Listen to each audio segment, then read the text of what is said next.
ខាងក្រោយដូចគ្នាបងប្អូនមើលទៅកបសេរីមែនតើឡើង climbing អត់ខ្លាចនេះទេគឺលះខ្លាំងប្រសាចង់កពុះឡានធម្មតាឡើងអាស៊ីននេះដល់0ហើយតោះឥឡូវយើងឡើងអាមិន0ទៅហើយបាទអូសម្រាប់បងប្អូនដែលចូលចិត្តឡាន upgrade ឲ្យខ្ពស់អាចមើលការ upgrade មួយអែមខ្លាំងមែនតើសម្រាប់S150 Accord S150 បងប្អូនដឹងស្រាប់ហើយវា design មកគឺដូច Ford អញ្ចឹងវាធ្វើបានស្អាតខ្លាំងអញ្ចឹងអ្វីដែលវានៅស្ទើរដូចតែមានធ្រាំនិយាយវីដេអូមុនអញ្ចឹងទី1គឺប្រព័ន្ធប៉ងវានៅប៉ងត្រង់នេះបងប្អូនអញ្ចឹងឡើងទៅនេះតែឧបសគ្គខ្ពស់មើលវាទៅប៉ងបាត់ហើយព្រោះសាច់កង់វាហើយនឹងប៉ងលាងគ្នាតិចទេតែនៅពេលដែលយើងនេះប្រើប៉ងធ្លាក់ចេះបងប្អូនអូយមើលទៅនេះកពស់ប៉ងកតានេះផុតឡើងដល់ណានៅអញ្ចឹងគឺយើងរៀបមកគឺបែបខ្ពស់ធំស្អាតហ្មងណាអញ្ចឹងអាចនិយាយបានថាលេងប៉ានេះហើយឈ្នះអស់មៀហ្មងចង់ឡើងឧបសគ្គអីក៏អត់ខ្លាចទៅទីដែរហើយមើលរៀងទៅបងប្អូនកាចខ្លាំងណាឃើញខុសគ្នាឆ្ងាយហ៎កបសេរីហ្មងបងប្អូនអញ្ចឹងសម្រាប់បងប្អូនចូលចិត្តលេងខ្ពស់កាចហើយកងរីកធំអាចលេងប៉ុណ្ណេះគឺមកឆ្ងាញ់ហើយអានេះកន្លះកងស៊ីនបងប្អូននេះឃើញទេគឺរាក់បែបនេះទេបងប្អូនហើយសម្រាប់កងយើងអាប់ដេតហើយនេះមើលកន្លះជ្រៅហើយគេហៅថាឡើងទុនច្បឺតមកពេលចុច climbing មកបាត់ឡើងអីក៏ឡើងដែរហើយយ៉ាន់វិញបងប្អូនយ៉ាន់តិចតានៀមអានេះក្លិតបុកអីផ្សេងគឺនៅតែតាក់ពណ៌អញ្ចឹងគឺអត់មានឆេះអត់មានអីទេហើយ motor ឥឡូវក៏យើងដូរ brushless motor ដែរហើយប្រព័ន្ធភ្លើងក៏ថ្មីដែរណាអានេះយើងអាចបិទបើកស្ញោក៏បានដែរអត់មានបិទបើកស្ញោទេឃើញទេអានេះបិទភ្លើងអានេះបើកភ្លើងវិញហើយនៅពេលដែលបតដូចគ្នាបងប្អូនគេបតនៅមានស្ញោនៅធម្មតាតែអ្វីដែលលើសអាស៊ីនមួយទៀតគឺនៅពេលដែលចាប់ប្រាំង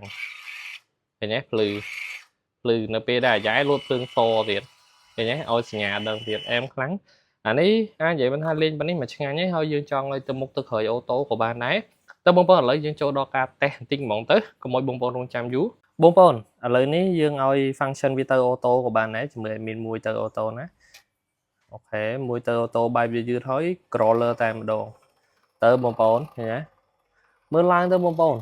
suspension អែមខ្លាំងមែនទែនហើយអានេះទៅឧបសគ្គអីក៏ឡើងទៅដែរណាយើងមិនបាច់បារម្ភទេមកឆ្ងាញ់តែម្ដងពណ៌ប៉ងវាគឺខ្ពស់អញ្ចឹងគឺស្អាតអញ្ចឹងយើងបាត់ឡើងគឺបាត់ទៅតែម្ដងនេះហ៎អែមខ្លាំងបងប្អូនអើយដាក់ខាងនេះទៀតក៏បានដែរគេជួយស្ដាំញាក់សើមកស្រឡាញ់មកឆ្ងាញ់តែម្ដងទៅរួចបងប្អូនទៅរួចទៀតមិនបាច់បជាថែមចង់ជាប់ឧបសគ្គអីគឺវាទៅរួចដែរ motor នេះបាត់ឡើងទៅមកឆ្ងាញ់មកស្រឡាញ់តែម្ដងហើយបងប្អូនឃើញខ្ពស់អញ្ចឹងចាំមើល admin លើកដៃចេះបានស្រួលបង្ហាញឃើញហើយមើល suspension គេខាងក្រោយដូចគ្នាបងប្អូនមើលទៅកបសេរីមែនតើឡើង climbing អត់ខ្លាចនេះទេគឺលះខ្លាំងលះយកតែមែនតើចាំមើល admin ដាក់កម្ពស់នេះខ្ពស់ខ្លាំងណាបើឡានធម្មតានេះបងប្អូនដឹងតែ7បាត់ហើយនេះឃើញទេចង់កម្ពស់ឡានធម្មតាបាត់ហើយនេះឃើញទេឧបសគ្គចង់កម្ពស់ឡានធម្មតាឡើងអាស៊ីននេះដល់0ហើយតោះឥឡូវយើងឡើងអាមិន0ចាំមើលទៅរួចតោះចាំមើលបងប្អូនតោះ1 2បើចាប់ដើមទៅហើយបាទអូស៊ីផុយបងប្អូនទៅទីយើងកុំកញ្ឆក់វាទៅបែប smooth អូញាក់សាច់បងប្អូនញាក់សាច់មើល suspension កបសេរីមែនតើថែមអានេះពេលចុះវិញតិចបងប្អូនកុំឲ្យវាទឹះតួម៉ាស៊ីននេះពេលដែលចុះព្រោះចង់ឲ្យឡើងខាងក្រោយទៀតតោះទៅទៀតហើយអែមខ្លាំងណាបងប្អូនអូយទៅភ្លឹបបែបយឺតមកចុះក៏យឺតដែរបងប្អូនអត់ឲ្យទៅលឿនខ្លែងខ្លាក់ទេអូនៅតែទឹះតួអញ្ចឹងតែអត់អីទេម៉ាស៊ីនវាខ្លាំងវានៅតែអាចទៅមុខទៀត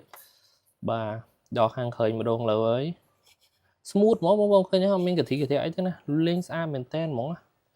អូយមើលឡើងខាងក្រោយម្ដងនេះមើលទៅបងប្អូនមើលកប់មែនតើនិយាយថាមិនហ៊ានក្បត់រដំកតេខ្លួនឯងថាមិនកប់ទេព្រោះវាកប់ពេក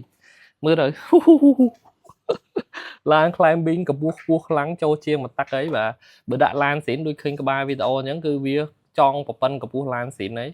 តែនេះឡើងបានមកឆ្ងាញ់បងប្អូនស្អាតខ្លាំងយើងលេង crawler ដាក់តាំងក៏ស្អាតលេងក៏ពេញដៃកប់សេរីមែនតើបងប្អូនអែមខ្លាំង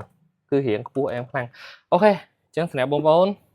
មិនថាឡានស៊ីនមិនថា upgrade មិនថាអីទេចង់ធ្វើមិនក្បានដែរណាអាច contact មកមានបានសម្រាប់វីដេអូនេះមានប៉ុណ្ណឹងអរគុណច្រើន